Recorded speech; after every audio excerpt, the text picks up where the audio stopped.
Okay, so you know how common it is to get a mole checked, Yeah. right? Or you know someone who has. Oh, absolutely. Very common. It seems, pretty straightforward. But behind that, there's this whole hidden language that dictates everything, how doctors document it, how hospitals bill for it. Hmm. Today, we're going to decrypt some of that language. We're focusing specifically on skin biopsies and how they're handled in current procedural terminology, CPT. That's right. We're diving into the details of tangential, punch, and incisional biopsies, straight from the CPT guidelines themselves. Our goal here, really, is to give you a shortcut, to understand what makes these different and, well, why getting that difference right is just so critical in medical coding. Exactly. Yeah. And that's our mission for this deep dive. We'll look at the key differences, the specific keywords you need to watch for, and unpack the rules for coding them, especially, like you said, when you have multiple biopsies in one go.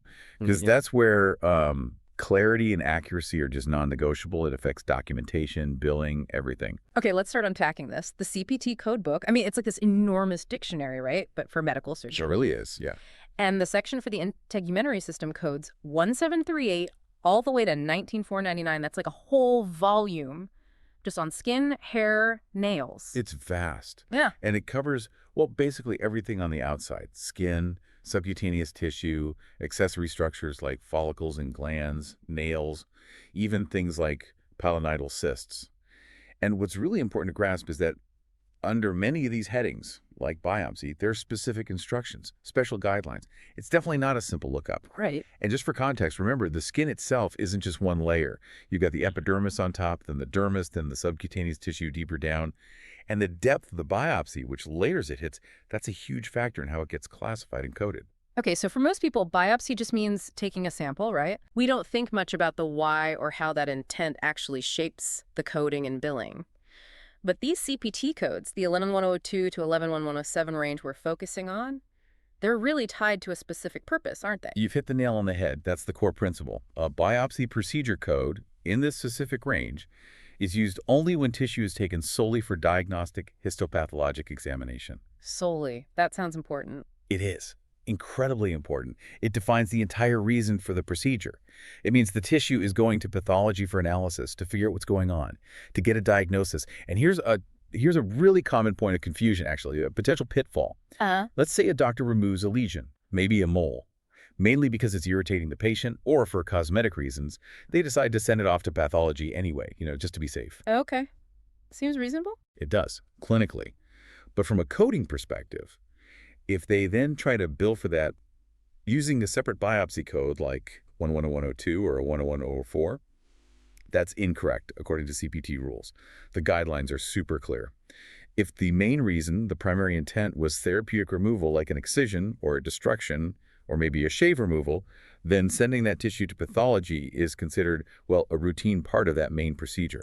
So it's bundled in. Exactly. Yeah. It's bundled. Yeah. It's not a separate biopsy procedure, and you absolutely cannot report it separately using those biopsy codes. Okay, that's a huge distinction. It really is. It prevents unbundling, potential overbilling, and make sure the coding reflects what actually happened. You bill for the primary service performed. That makes a lot of sense. So intent is key. Diagnostic versus therapeutic. You also mentioned depth earlier. What exactly do partial thickness and full thickness mean here? That sounds crucial for classification. Extremely important, yes. It ties directly to which code gets used. So think of the skin layers again. A partial thickness biopsy. It's like sampling only the top layers. It takes a bit of the epidermis, maybe some of the upper dermis. Crucially, it does not go below the dermis or the equivalent layer in mucous membranes, the lamina propria. It's superficial. Okay. A full thickness biopsy, though, that goes deeper. It penetrates through the dermis and into the subcutaneous tissue below, or the submucosal space in membranes. Right down to the fatty layers sometimes. Potentially, yes. That difference in depth is fundamental for coding.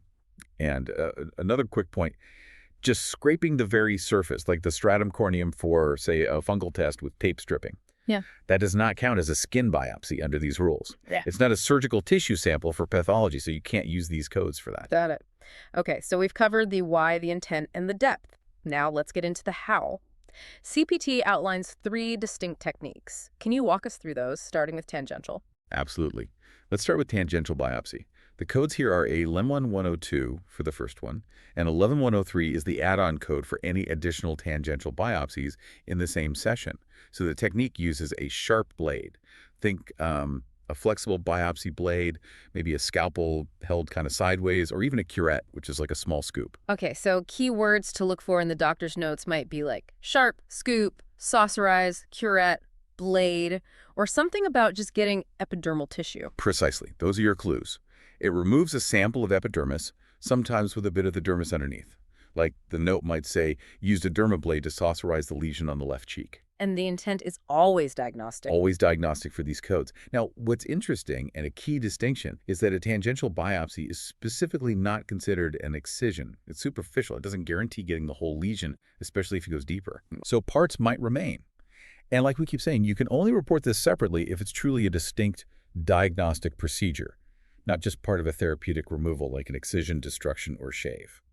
Okay, so if the goal was therapeutic removal, like shaving off a benign mole that's just bothersome, that's different codes altogether, Yeah. right? Like the 11-1300 series for shave removals. Exactly right. The intent dictates the code family. Diagnostic biopsy uses the 11102 range. Therapeutic shave removal uses the 11100 range. That difference is critical. Okay. Next up, punch biopsy. Codes 11104 for the first one, and 11105 is the add-on. Punch. Sounds descriptive. It is. This technique needs a specific tool, a punch tool. It's like a tiny, sharp, circular cookie cutter, basically. Okay. It's used to remove a full-thickness, cylindrical core of skin. So keywords here are pretty obvious. Yeah. Punch, cylindrical, and definitely full thickness. Again, the intent must be diagnostic pathology. Maybe figuring out a weird rash or something that needs a deeper look. Makes sense. And a really important coding rule for punch biopsies. Simple closure, just putting in a stitch or two to close that little circular hole that's included. It's bundled into the 11104 or 11105 code. So you don't bill separately for the stitch. Correct. You don't. And just like tangential, you only report 11114 or 11105 if it's a distinct diagnostic procedure, not part of some other removal. And finally, we have the incisional biopsy. Codes are 11106 for the primary, 111107 for the add-on. Incisional, so like a little cut. Exactly. It uses a sharp blade like a scalpel, but it's not the punch tool. Instead, the doctor makes a vertical incision or maybe cuts out a small wedge of tissue. Okay. And this is also full thickness. It goes through the dermis, deep into the subcutaneous space. So keywords are incision, wedge, and again, full thickness. The goal, same as the others, is diagnostic pathology. Because it goes deep, it might be used to sample subcutaneous fat, maybe to check for something like paniculitis, which is inflammation down there. Right, deeper conditions. And similar to punch biopsies, simple closure of that incision or wedge defect is bundled, included in the 1106 or 1107, not separately billable, and the same rule applies. Reported only if it's a distinct diagnostic procedure, separate from any therapeutic removal happening at the same time. Okay, we've got the 3 types down. Tangential, punch, incisional. Different tools, different depths, but all for diagnosis, unless bundled. But here's where I imagine it gets really interesting and potentially confusing. What happens when a patient needs multiple biopsies in the same visit? Or even different types? How do you code that mess? Yeah, this is absolutely where careful attention to the rules is critical. And it's definitely something auditors look at. So the main rule is this. When you do multiple biopsies using any combination of these 3 techniques during the same encounter, you only report one primary code. Only one, even if they do, like 3 different types. Only one primary code. You pick one code from 11102, 11104, or 11106 to be your first main code for that session. And CPT actually gives a really helpful coding tip for this. It says when you have 2 or 3 different techniques in the same session, you code from most complex to least complex for that primary code. Most complex, how do they define that? They lay out a hierarchy. Incisional 11106 is considered the most complex. Then comes punch, 11104. And finally, tangential, 11102, is the least complex of the 3. Okay, so incisional, punch, tangential. Exactly.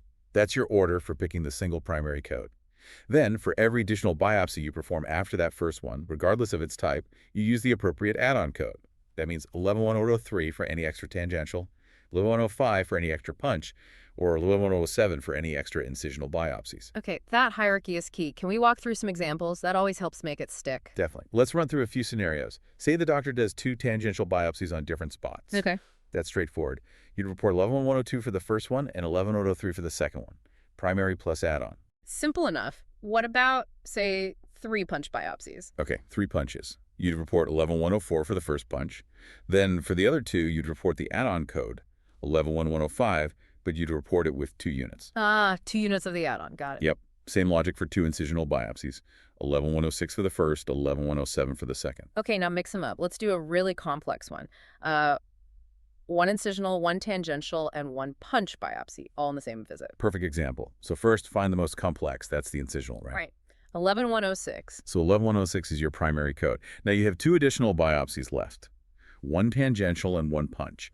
So you report the add-on code for tangential, which is 11103. Okay. And you report the add-on code for the punch, which is 11105. So the final coding would be 11106, 11103, and 11105. Wow. Okay, so the primary is based on complexity, and then you just list the add-ons for whatever else was done. Exactly. Let's do one more. One punch biopsy and two tangential biopsies. Okay, punch is more complex than tangential. So the primary is the punch code, 11104. You got it. 11104 is primary.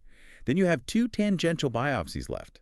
So you reported the tangential add-on code, 11103, with 2 units. 11104, and then 11103 times 2.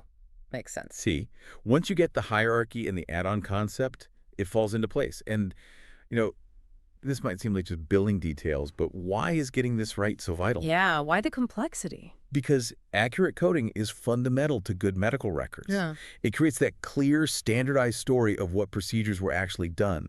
That's crucial for tracking patient care, for making future treatment decisions. And yes, of course, for ensuring the doctors and facilities are reimbursed appropriately and ethically for the work they actually performed. Bad coding leads to denied claims, audits, payment issues, and can even impact patient care down the line if the record isn't clear. So precision is everything. Absolutely. Now, we've gone deep on these 3 main skin biopsy types, but it's worth remembering, just briefly, that the integumentary system section covers other biopsy types too. Oh, yeah. Like, Well, there's fine needle aspiration, FNA biopsies. Those often use imaging like ultrasound to guide a needle to a deeper target, like a cyst or a lymph node. Very different technique, different codes, specific rules about guidance. right, not cutting the surface. Exactly. Or biopsies of the nail unit. That's a whole different structure, requires specific codes. Same for biopsies of places like the lip or the external ear. They fall under integumentary, but have their own unique codes reflecting the specific anatomy. So this level of detail is everywhere in CPT. Pretty much. It's all about precisely describing the service provided. Well, we have certainly taken a deep dive today into what seemed simple skin biopsies, but turned out to be this really intricate world within CPT coding.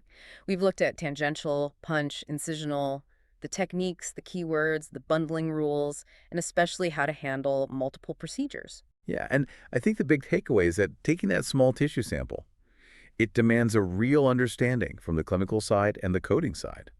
Understanding the intent, the exact technique, the depth. The precision isn't just for billing.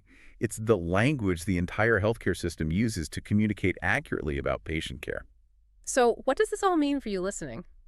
Well, next time you hear about a skin biopsy, maybe see it on an explanation of benefits. You'll know there's this whole complex language working behind the scenes, a language that tells the story of that procedure within the healthcare system. It really makes you wonder, doesn't it? What other medical terms that seem simple on the surface? What hidden layers of complexity are just waiting there to be unpacked?